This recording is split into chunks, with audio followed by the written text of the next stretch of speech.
Halo rekan-rekan pegawai negeri sipil, baik yang bertugas pada instansi pusat maupun instansi daerah. Berjumpa lagi dengan saya di channel Taipabu 15. Pada video ini, Taipabu 15 akan membahas syarat pindah instansi yang harus dipenuhi oleh seorang pegawai negeri sipil jika akan mengajukan pindah instansi.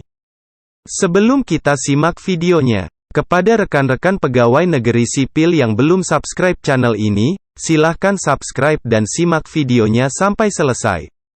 Berikut 9 syarat pindah instansi bagi pegawai negeri sipil. 1.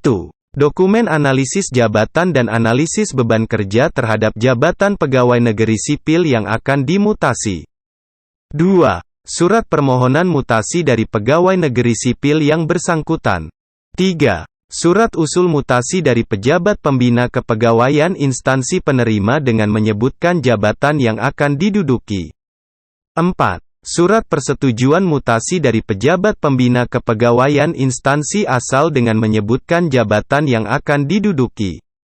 5. Surat pernyataan dari instansi asal bahwa pegawai negeri sipil yang bersangkutan tidak sedang dalam proses atau menjalani hukuman disiplin dan atau proses peradilan yang diterbitkan oleh pejabat pembina kepegawaian atau pejabat lain yang menangani kepegawaian paling rendah menduduki JPT Pratama.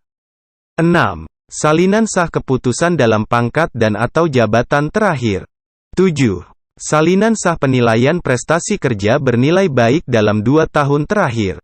8. Surat pernyataan tidak sedang menjalani tugas belajar atau ikatan dinas yang dibuat oleh pejabat pembina kepegawaian atau pejabat lain yang menangani kepegawaian paling rendah menduduki JPT Pratama. 9. Surat keterangan bebas temuan yang diterbitkan inspektorat di mana pegawai negeri sipil tersebut berasal. Pertimbangan teknis dan keputusan mutasi yang ditetapkan oleh Kepala Badan Kepegawaian Negara atau Kepala Kantor Regional BKN paling lama 15 hari kerja sejak diterimanya usul mutasi dan berkas dinyatakan lengkap. Demikian syarat pindah instansi bagi pegawai negeri sipil di lingkup pemerintah pusat dan pemerintah daerah.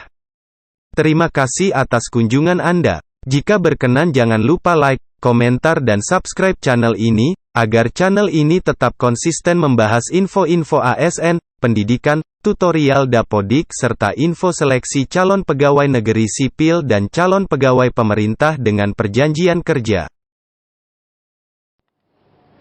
BKN juga sebetulnya menginginkan data-data ini terkumpul menjadi suatu talent pool, sehingga ke depan kita bisa membangun rencana-rencana pengembangan kompetensi dan kapasitas PNS secara lebih baik, karena data